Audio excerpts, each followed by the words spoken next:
Hey guys, so from today I'm going to start learning SOE, and I just wanted to document my process, and I want to share this with everyone that how I'm starting to learn SOE so that I become more accountable. And this is the day one of learning SOE. So today I'm going to do the setup on my computer and maybe build some basic tokens. So maybe learn about some token standards.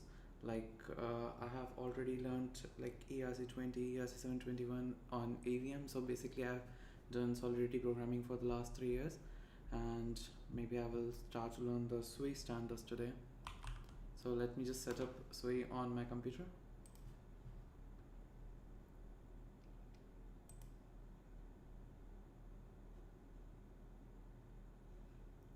So maybe get started. Yeah, I'd say cryptography standards getting started. I'm currently on Linux Ubuntu. So yeah, I don't know why this is. Oh yeah, here. So download binaries using Git, using Cargo. So maybe I can install using Cargo.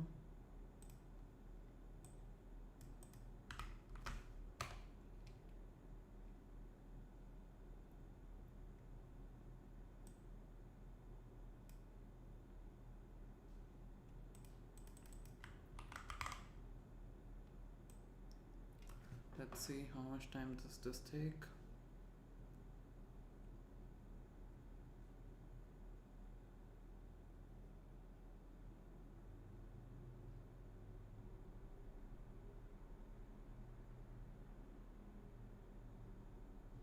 Rust is really slow in compiling. Like it is doing a lot of work under the hood, so that's why I think it's really slow in compiling.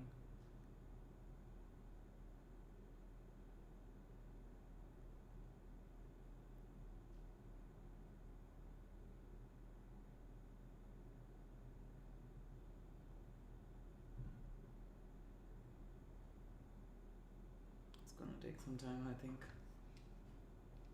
So let me just go through the docs till then. I think for setup we just need to run these two commands if we want to install using Cargo. And for connecting, so we have 3 networks, okay, mainnet, devnet and testnet. And so okay, let me open the faucet in new tab. Where's the faucet? I think this link is broken maybe.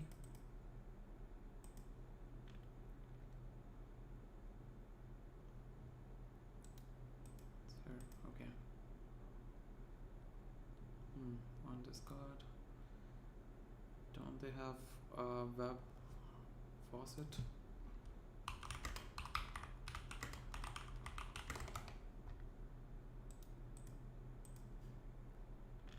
Okay, maybe I can use CLI to get some tokens later. Let me install Sway wallet.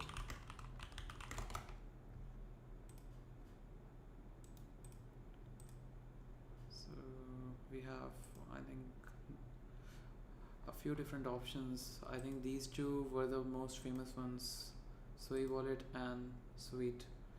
So let's install Sway wallet.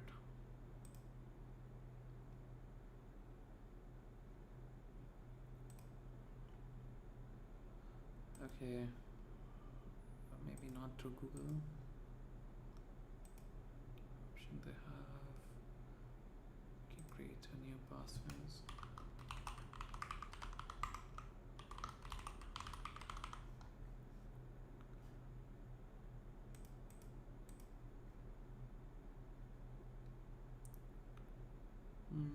Okay, this is just a test wallet, so that's why I'm sharing my recovery phase, but do not ever share your recovery phase with anyone. You just save this somewhere.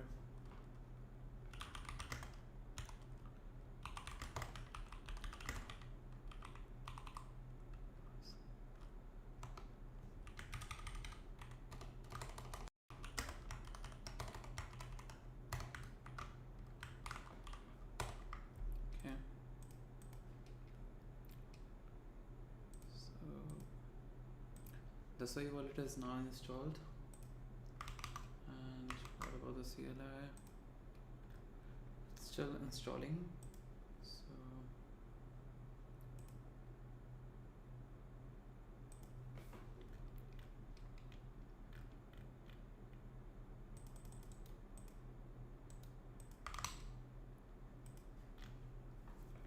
yeah, let's wait till this. This is taking a long time. Like I didn't thought this was gonna take this long.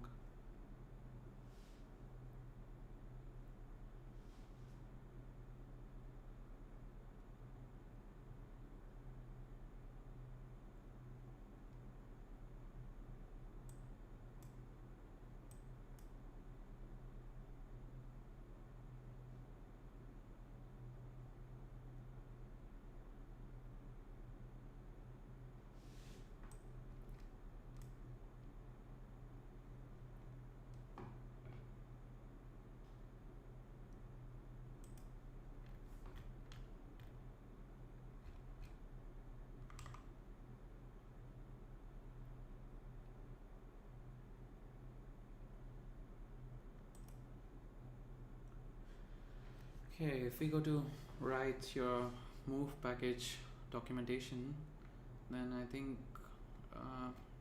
like this seems like Rust to me. Like I have worked in Rust for last few months, and this seems very similar to Rust.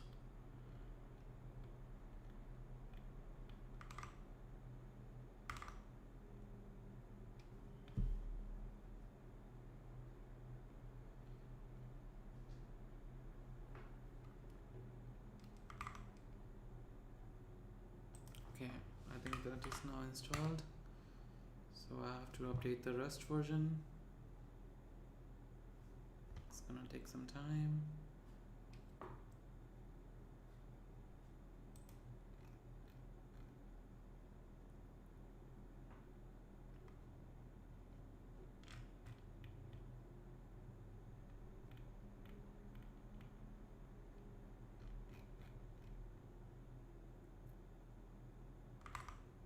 Okay, I think Rust is updated. So let me create a new SOE project.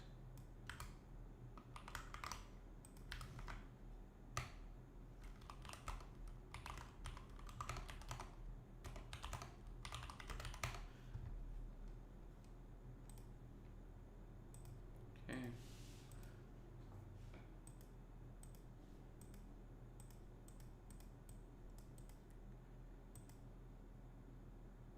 The project structure seems very simple, like just 3 files. Let me install move.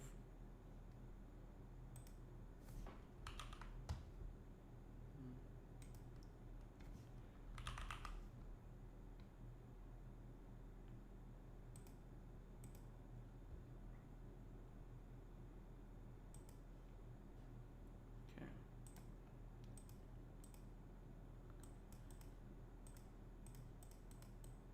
Yeah.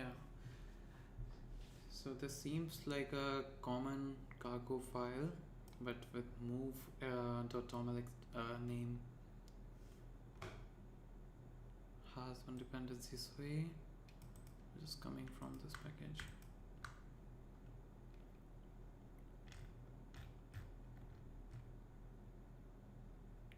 And server update already. Okay. Let's write our first package.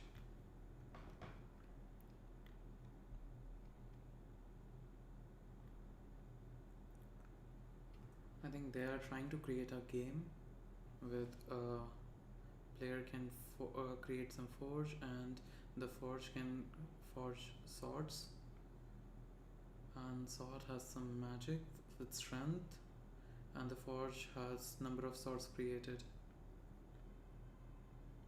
Okay, so forge and the sword are both objects like structs, and they have some traits key and store.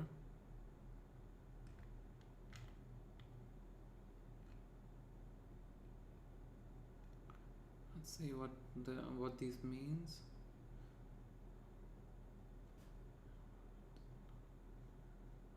Okay. So this struct.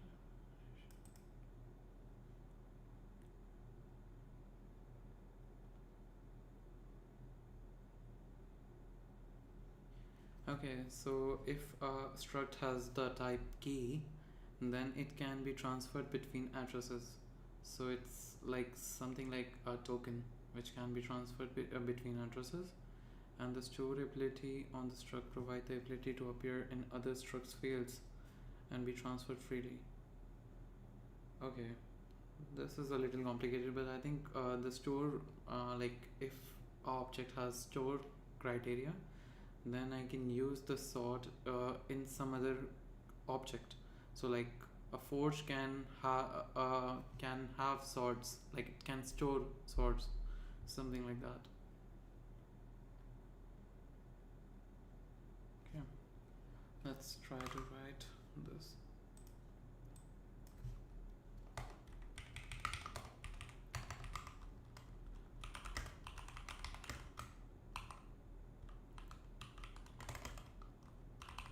So it can be transferred and it can be stored.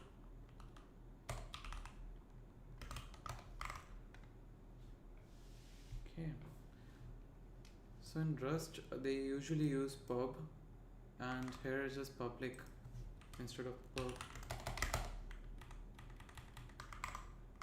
And store and key are both small case. What is this?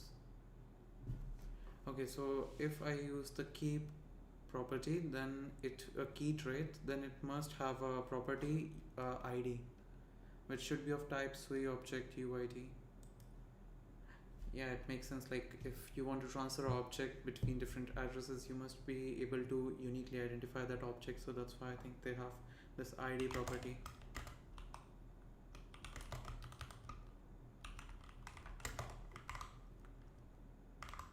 I think it's in global scope. Okay. And then a sort has magic and strength. Both are denoted by uint 64. So strength.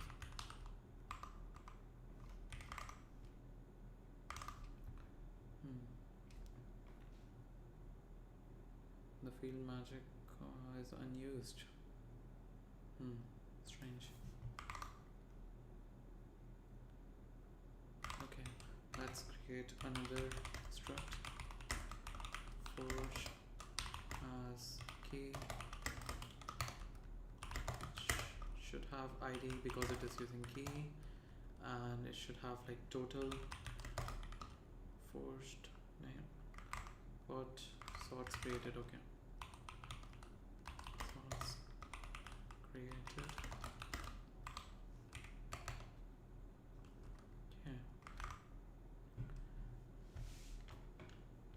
Okay, so SWI contracts also has this initializer function. It takes the transaction context and then it is creating a forge and storing it in a variable admin, and then transferring this forge to the context sender. So as I think the objects which are like created here can be stored by the address themselves, the address or the account. So that's why we are able to transfer this admin object to the context sender. So let's try to do this. What is the fun? Okay. Fun initial. What is init? Okay. Context. And this is transaction mutable tx context.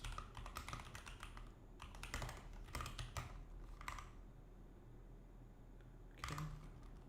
So the admin is a forge which has a property of sort ID is object new context. Okay, so we are creating a new object in this context.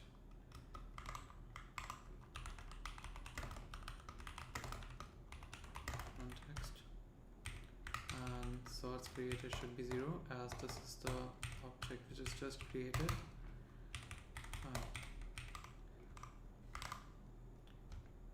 Or they use semicolon.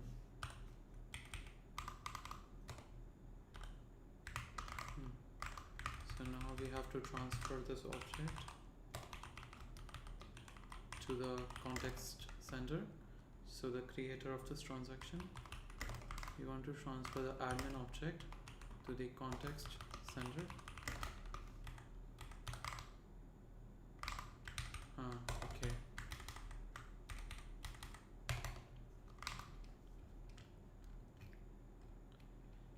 Now these are 3 access like getters for those 3 properties. So let me make them. These public, okay. So these are public functions, which is magic. Magic takes a sword, which is of type sword, and returns a event. Okay. So this is not exactly Rust. Yeah. Okay. Funk, strength, and a sword has some strength, and public funk.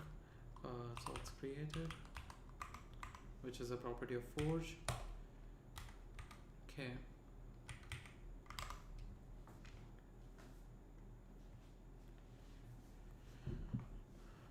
The access functions allow the field of the module struct to be read from other modules. Okay. After you save the file, you have a complete move package. Okay. Now let's try to build this.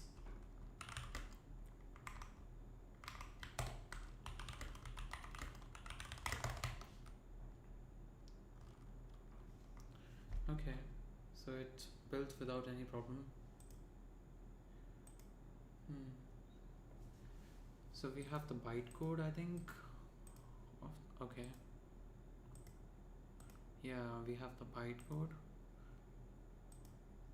along with the source map and sources. Okay.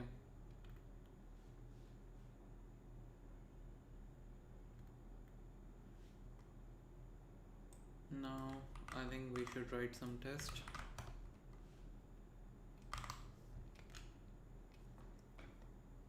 Okay, so it is going to first create a dummy context, then create a sword with that context, and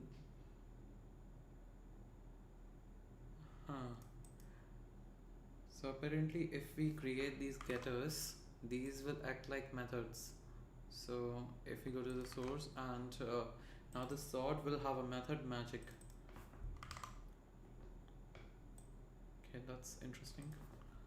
Let's create this test function.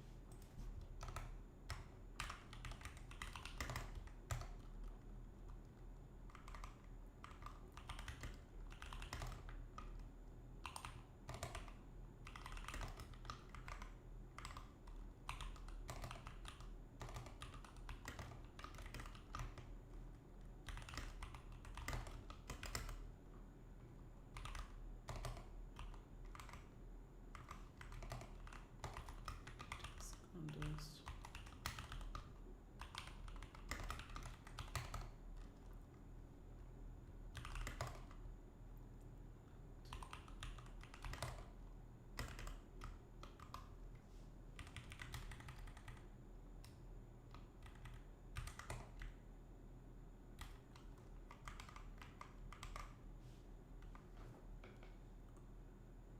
Okay, it takes a mutable context.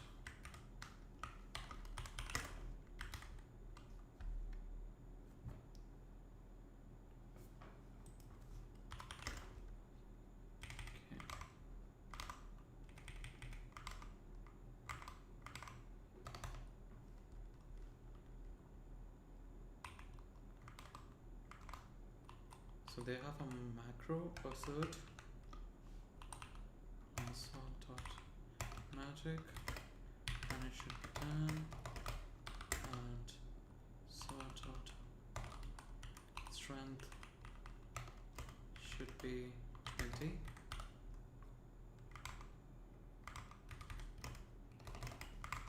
What's this fun doing here?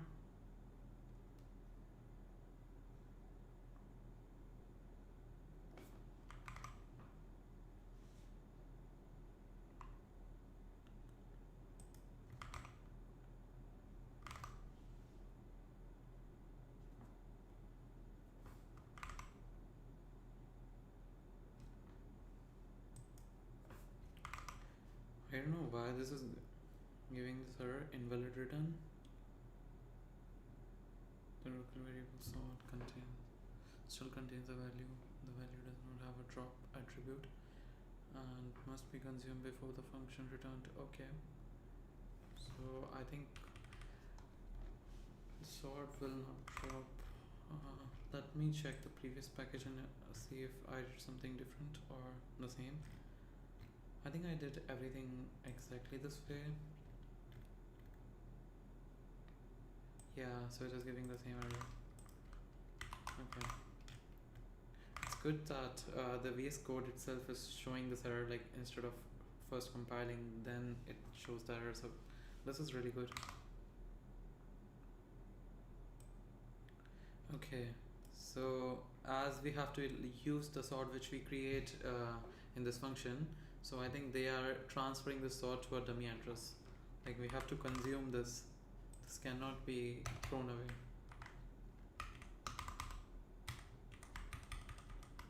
Okay, so we are transferring to. Okay, what is public transfer?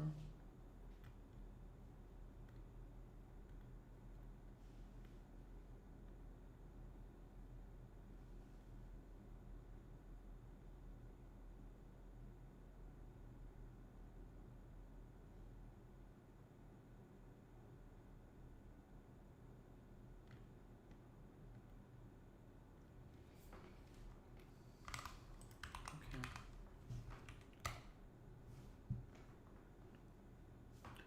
Yeah, so this just passed, and what are they saying? Use a filter string to run only a matching subset of the unit test with the filter string provided. The SUI move test checks the fully qualified name for the match.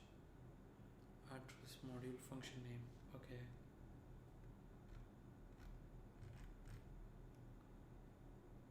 The previous command runs all the tests whose name contains sort. Oh, that's nice. So we can run a subset of tests. Basically, this string, like this whole path, should contain this keyword. Like if we elaborate this, like we can specify the whole thing. So we can specify the address, semicolon, semicolon, module name, and then it would run all the tests under that module. But if we have something generic, then it would check in the whole path, like it would match it.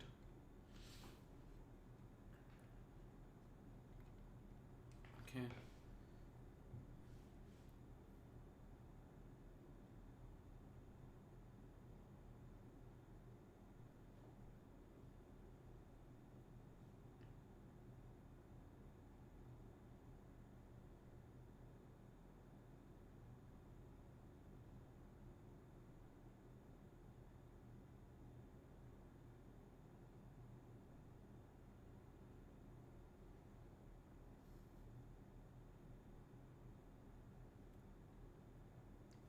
So apparently the tests that we wrote were only move tests. So they were like generic tests, but SUI also provides some additional functionality while testing. So I think this is that package that we need to use if we want to like get that additional functionality.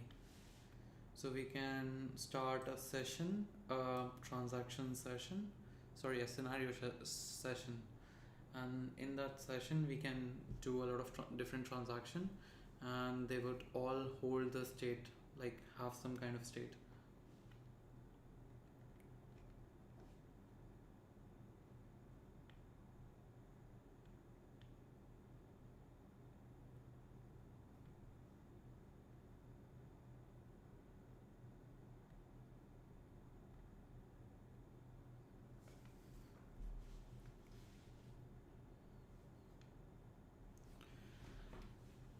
Okay.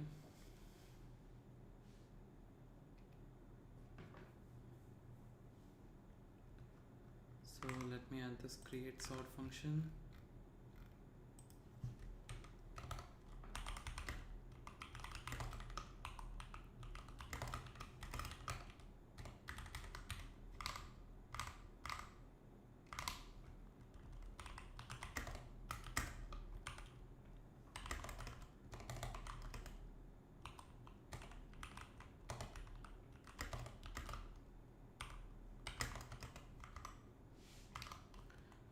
Okay, so the context goes in the end.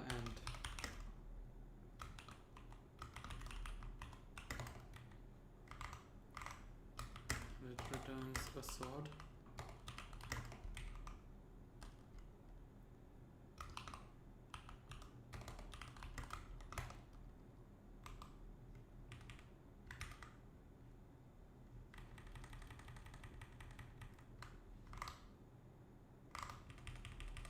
This needs to get public function.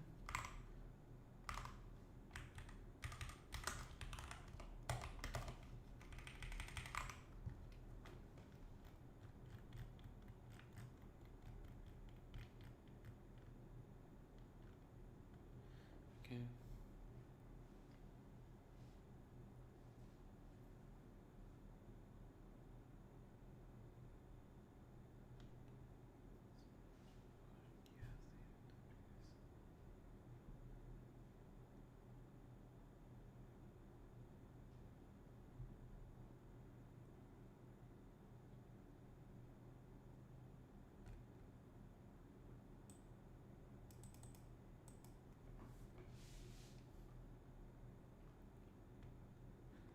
Okay.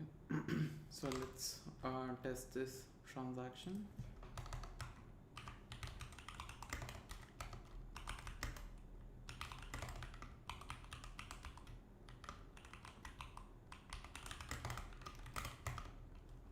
And here's a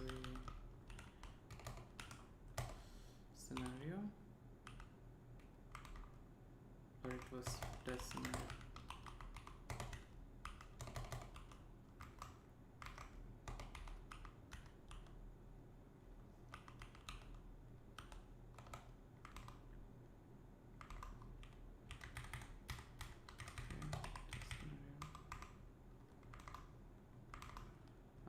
So it is creating two dummy addresses, which is initial owner and the final owner.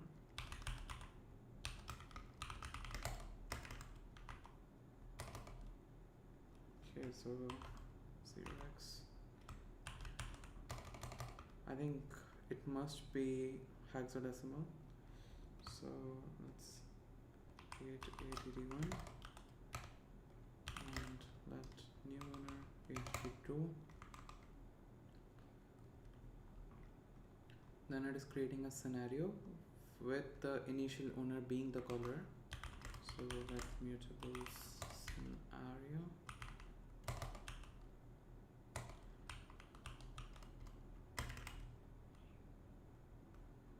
Test scenario new initial owner.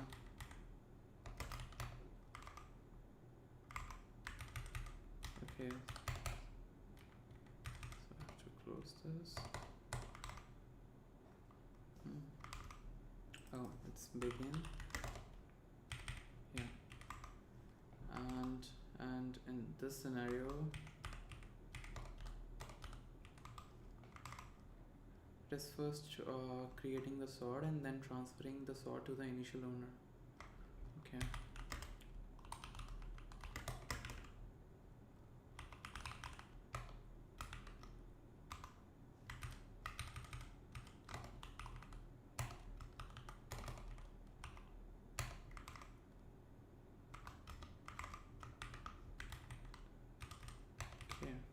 So after creating the sort, we must send this to someone, because the sort doesn't have the drop property, so it cannot be destroyed within this block of code.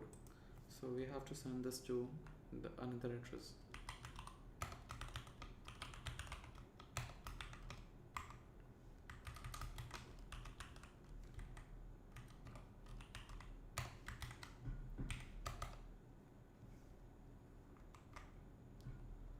Okay. Then scenario has another transaction. So basically, I think this was one transaction, which is creating a sword and then transferring the sword to someone.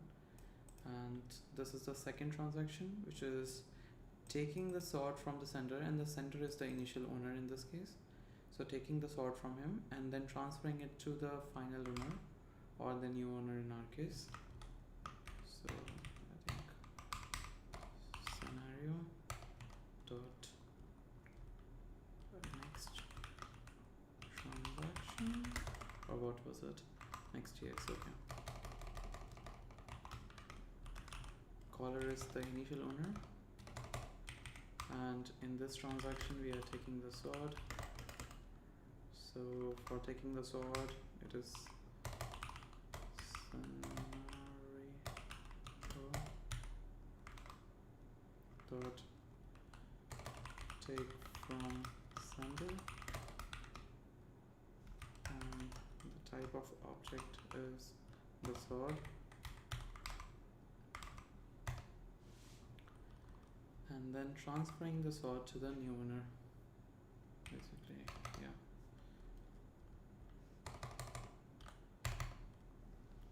And then there's another transaction which is called by the final owner, and it is taking the sword again from the final owner in the context and then sending the sword to the new sender. But before we read the properties, okay, and then it is turning off the scenario. Okay. Scenario next transaction, which is turned by the new owner, which is first getting the sword from the context.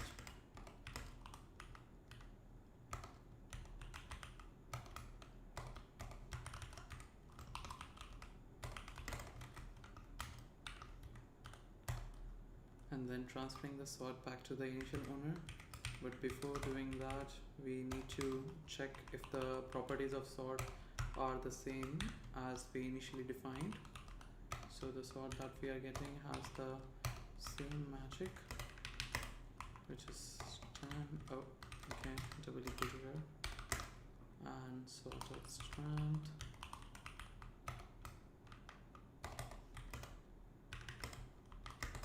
if not it returns 1, and then we need to end the scenario.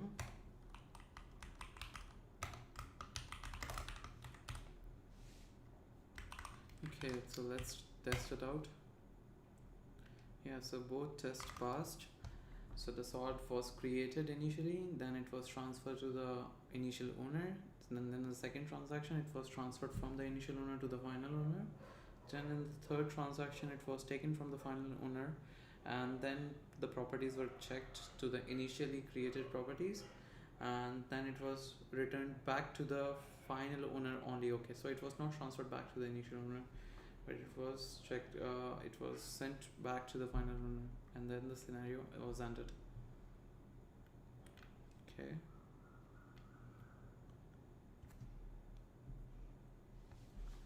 Each module in the package can include a special initializer function that runs at publication time. The goal of the initializer function is to pre-initialize module specific data, for example, to create a singleton object. The initializer function must have the following property to execute at the publication. The function name should be in it. Okay. The parameter list must end with either a transaction context or a mutable transaction context. It should not have a return value. Okay. And it should have a private visibility so that anyone else other than the initializer is able to call this function. Like it cannot be called again. So I think that's the reason. And optionally the parameter list starts by accepting the module's one-time witness by value. Okay. For example, the following init function are all valid. Okay, so we can take some parameters. We can have a mutable transaction context or a non-mutable reference to the transaction context. While swimove command do not support publishing explicitly, you can still test module initializer using the testing framework by dedicating the first transaction to execute the initializer function. Okay. So basically in the new sort function that we are going to create, or like I think we are just going to modify the create sort function. We are going to take the forge, and then the forge is going to create a new sort. So forge is going to be a mutable reference to forge, because I think the property of forge, the sorts created, is going to be modified. And let's get the forge dot sorts created plus equal to 1, and then put down this. Yeah, okay, so it doesn't support the increment equal to operator, so it's created plus, okay. So now the forge function is going to call this create sort function. Yeah. And as the documentation says, the first function should initialize with scenario.ctx,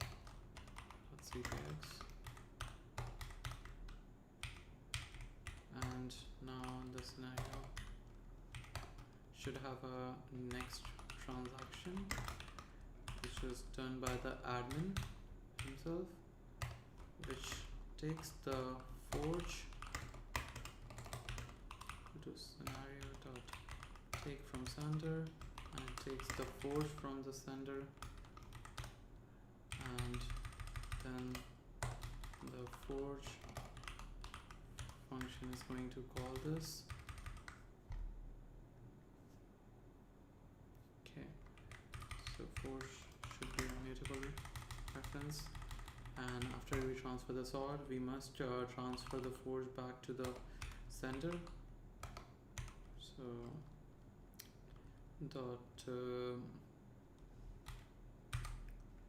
oh, so basically we use the same public transfer function in this case also. Okay.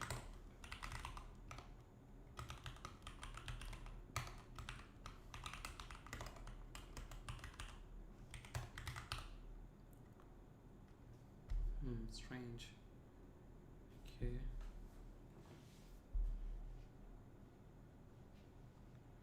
Store constraint not satisfied. Okay.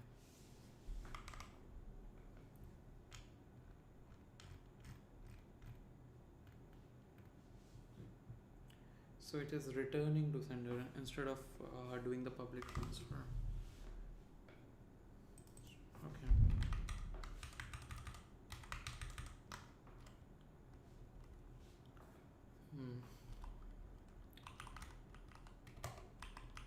Scenario dot turn to sender.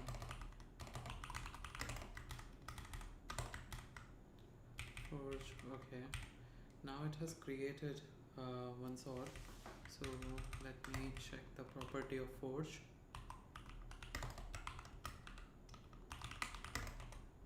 Dot sorts created, and that should result in 1. So try to test this out. Yeah, so it worked.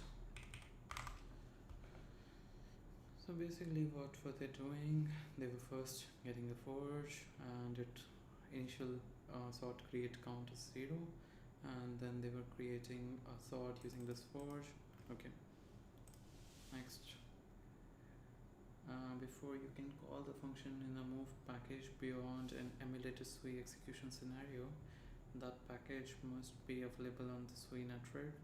When you publish a package, you actually create an immutable SWI object on the network that anyone can access.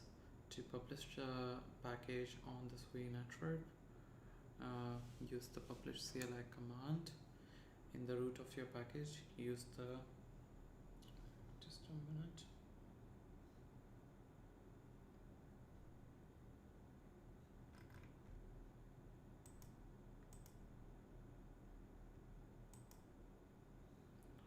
Okay, use the gas budget flag to set a value for the maximum amount of gas the transaction can cost.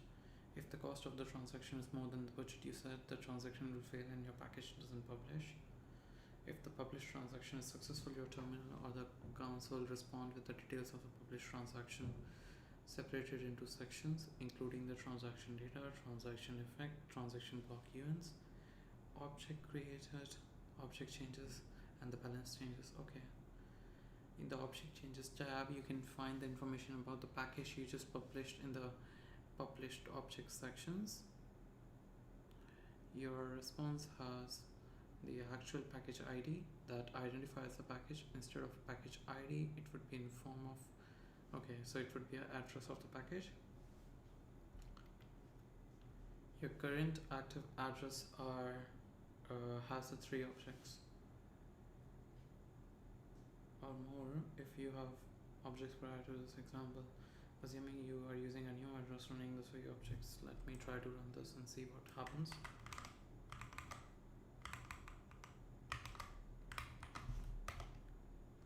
Okay, so it is first going to create a config file for my new SOI account, and then it is going to use the testnet as default. Okay, so it is generating a new key pair for me.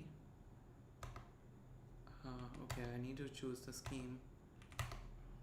Just do 1, enter, and choose a scheme. So let me use the elliptic curve 25519.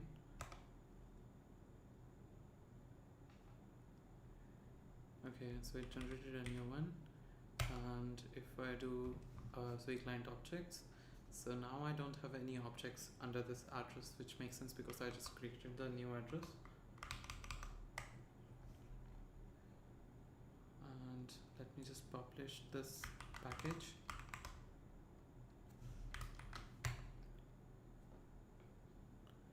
Okay, cannot find gas token for the signer address. Okay, so I need that airdrop right now.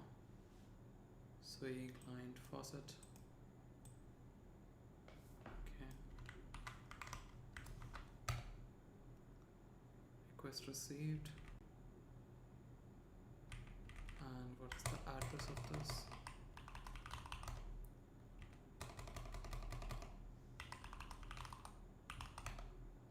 Okay, so this is my SOI address on the testnet, and this is a balance command.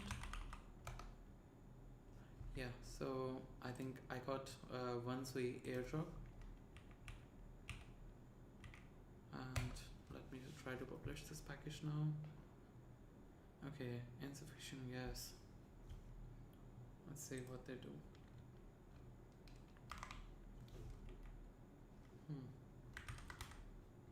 Let me do 1 more 0 here. See what happens.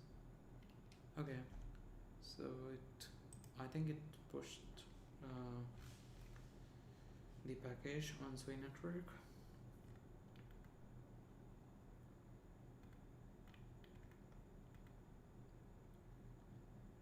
Okay, yeah, this is the package address for my package. And if I do the objects again, let's see what happens. Yeah, so I have like these 3 objects now. The forge, which was created for me when I deployed this package, and the initializer, when the initializer ran, I think it created the forged object for me. I don't know about these coins and the upgrade cap. Let's see. Okay, so the coin object, you receive the coin object from the testnet faucet. Okay, so these are the actual coins. The object, the upgrade cap. Each package you publish results in a receipt of an upgrade cap object. You use this object to upgrade the package later or to burn it. Okay, so the packages on SOI can be upgraded. Interact with the package. Now the package is on chain, so you can call its function to interact with the package. You can use the SUI move call command to make individual calls to the package function. Okay. Or you can construct more advanced block of transaction using client PTB. Okay. The PTB part of the command stands for programmable transaction block. In basic terms, PTB allows you to group commands together in a single transaction for more efficient and cost-effective network activity. Okay. So I can either call one transaction using SUI move call or call multiple transactions using SUI client PTB. For example, you can create a new sort object defined in the package by calling the new sort function in the my-module package and then transfer the sort object to any address. Okay.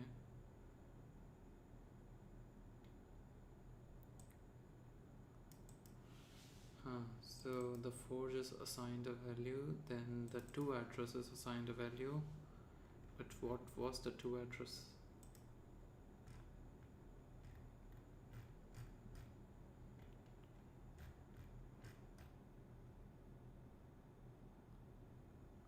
Yeah, it doesn't have a to address, it just creates the sort. So what is the to address in this case? Maybe the return object, so like whatever is returned goes to the to address. And it is doing a move call on the package ID, my module, new sort, with the forge, with the, okay, got it. And then assigns the sort probably to the to address. Yeah, so it transfers the sort object to address, the gas pigeon. Okay, makes sense. Let me try to do this.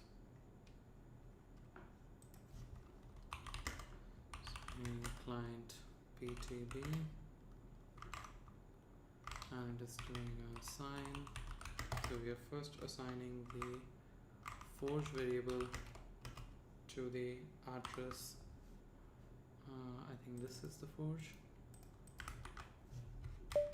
and then we are assigning the to address probably to my address, which was here. So I think this is my address.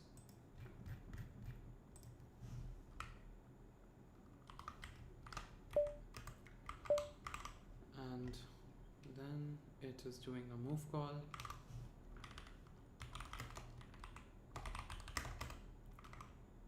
to the package, which is this. The package has a module which is my first package, and it has a function which was, let me try to open that function, and the function was create sort, and it takes three variables: the forge, magic, and the strand.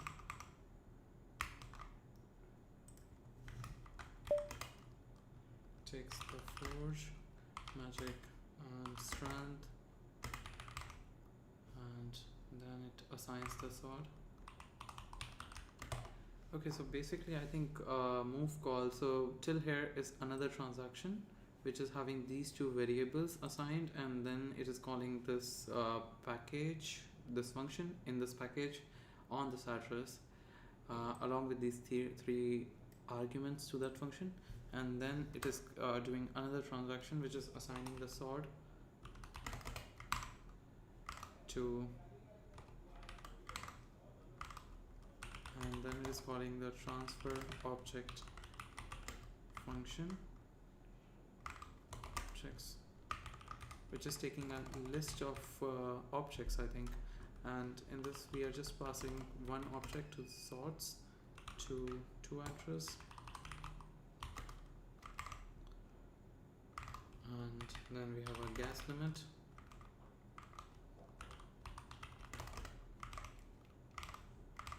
and how much is this? 1, 2, 3, so 20 million. Okay.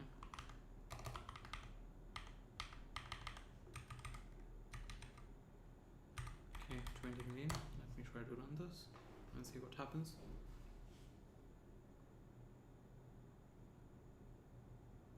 Okay, so it created a new object which was a sort object, and it mutated one object forge. I assume it incremented the count of the sorts created, and then it transferred the coins from my account to pay for the gas fee, I think. And yeah, so it transferred this much amount. Yeah, muted objects, guess object, guess cost summary. The CLI is really nice, like it gives you a lot of information. If we do the objects again on my account, now I have 4 objects. The sort object is now here. And go to this page back. Yeah, so this is also completed. Okay, so for debugging we have standard debug tool which has a print function and a print stack trace function.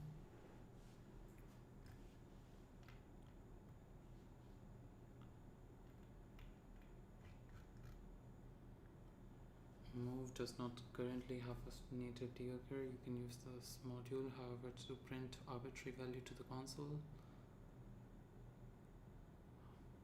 Monitoring variable values in this manner can provide insights. Okay, to do so you first declare an alias to debug a module in your source file for more concise access. Okay, then in places where you want to use it, use print out the value v regardless of type at the following code, or the following if already has a reference.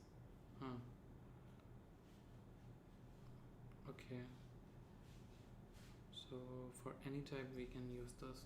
Nice. Then the debug module also provide a function to print out the current stack trace. Alternatively, any call to a pod or assertion failure also prints the stack trace at the point of the failure. Okay. So stack trace is this. Yeah. Okay. Now client app with SWI TypeScript SDK. Okay. Let's do this. Let's use yarn.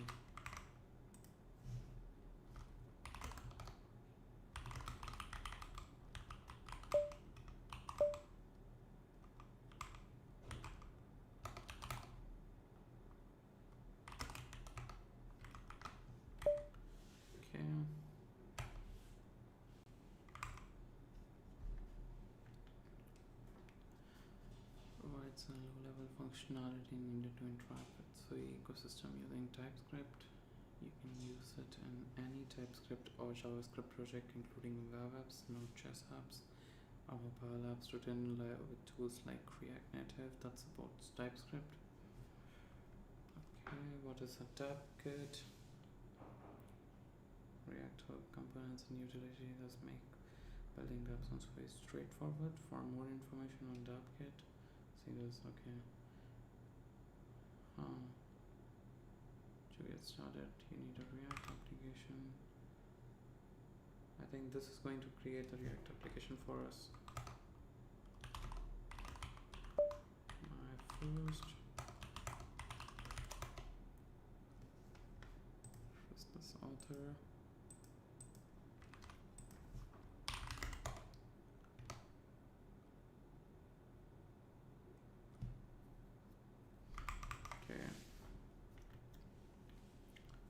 Setting up the provider.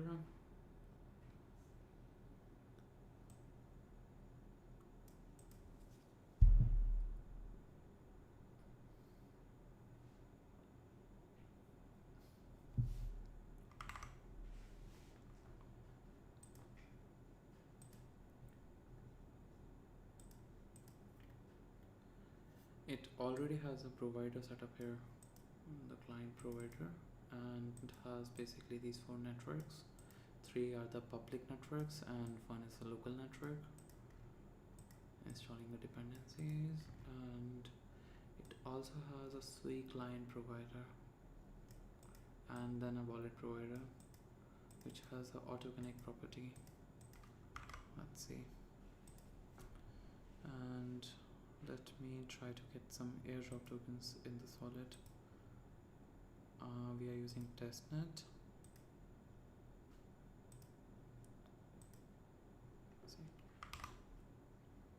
Okay, so it has installed the dependencies now.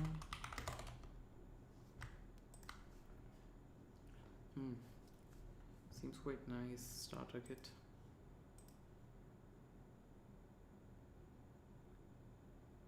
Okay, so it is saying that it needs to connect to my website. Okay, then it is asking for an account to connect. The wallet account is connected and no object is owned by the current account. Okay, fair enough. Now what?